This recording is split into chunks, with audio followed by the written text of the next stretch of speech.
Bonjour, bonsoir mesdames, messieurs et bienvenue dans cette nouvelle vidéo dans laquelle nous allons présenter les prouesses de l'Afrique.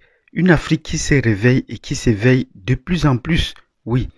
Et nous commençons toujours notre cri par Africa Oye pour chanter les prouesses de l'Afrique, Africa Oye. Et nous avons tous ces derniers temps adressé des bravos à beaucoup de présidents. Et nous continuons à adresser nos bravos à ceux qui vont aussi ressurgir.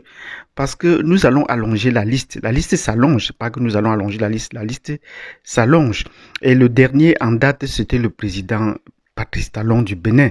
Et nous allons présenter également ses prouesses. Pour tous les présidents à qui nous avons déjà adressé des bravos et que nous souhaitons apporter des encouragements, si vous voulez comprendre quelle est l'attitude qu'on va faire, le résumé de l'attitude qu'on va faire sur eux jusqu'à présent, abonnez-vous, cliquez sur la cloche de notification et surtout préparez-nous des commentaires. N'oubliez pas également de cliquer sur le bouton joindre pour constituer la famille particulière pour élaborer les concepts et comprendre les concepts, comme je disais tantôt, de la géopolitique, de la géographie en général. Sur ce, je vous donne rendez-vous tout de suite.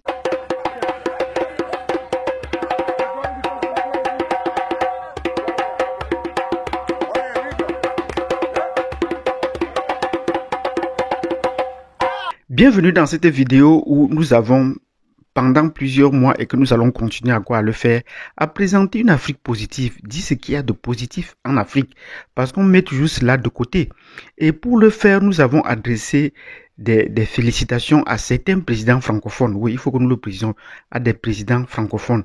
Et dans la liste, nous avons commencé par adresser des félicitations au jeune président Assimi Goïta du Mali, qui est en train, par son silence, par sa rectitude, à pouvoir imposer du respect à la France. Et ce n'est pas lui, il aurait dû être convoqué en France, mais c'est la France qui a plutôt envoyé des émissaires. Et pour le cas du Mali, nous sommes contents, mais nous lui adressons également les encouragements et nous voulons qu'il inspire également d'autres personnes à pouvoir se réveiller. Mais ne soyons pas trop enthousiastes sur ce qu'il est en train de faire. Il faudrait également être prudent parce que nos colonisateurs sont dans toutes nos poches. Et ces derniers temps, nous avons vu la France prendre des mesures et reculer dans un temps record, dit que je ne veux plus participer à cette force et un mois après dit qu'elle va encore participer, ne demandant l'accord de personne, ni d'aucun Africain, ne tenant aucun sommet pour pouvoir expliquer sa position ni avant ni après. Et cela nous inquiète un peu parce que en envoyant régulièrement des émissaires au palais de Koulouba, en envoyant régulièrement son ambassadeur sur place et rencontrer le président, cela suscite des inquiétudes. Parce qu'à vouloir ouvrir ses portes trop largement aux ennemis, on risque de se faire piéger. Donc, il faudrait être prudent à ce niveau. Nous disons bravo au président Assimi Goïta, comme d'habitude, de continuer dans ce chemin et de répondre à l'appel du peuple. Ben, de ne pas laisser trop la porte ouverte. Ouverte à deux niveaux. Ne pas trop laisser la porte ouverte au niveau des armées. Que trop d'armées essaient de pulluler parce que chacun veut avoir sa part de gâteau sur le Mali. Donc, il nous faut qu'on essaie d'apporter des restrictions et de contrôler. Pour notre part, nous pensons que la Russie seule et le Rwanda peut faire la job, peut faire le travail de sécurisation du Mali et le protéger. Pour les autres, nous n'avons pas besoin. Ils peuvent apporter des conseils, mais la présence sur le terrain, comme en République centrafricaine, on a besoin du Rwanda qui connaît bien le terrain sur place et on a également besoin de la Russie.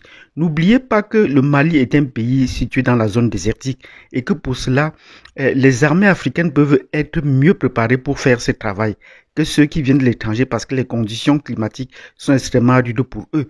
Donc, nous lançons un appel au président Kagame de pouvoir venir en aide à ce jeune colonel qui arrive au pouvoir et qui peut être tatillon sur le plan diplomatique. Et pour sa sécurité également, il aura beau être prudent, mais il lui faut un apport extérieur. Parce que, comme je le disais tantôt, la France est toujours dans toutes les poches et connaît bien le palais de Koulouba et les endroits où il peut se réfugier, où il peut s'appuyer pour prendre des décisions.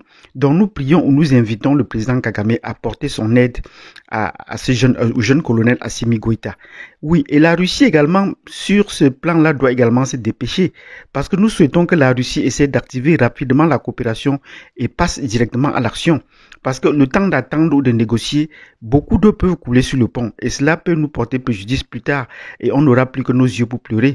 Parce que sachez que la France, comme je le dis tantôt et je ne cesse de le répéter, est prête à tout pour essayer d'enlever le président Assimi Goïta, pour essayer de l'écarter du pouvoir, comme disait l'ambassadeur de France.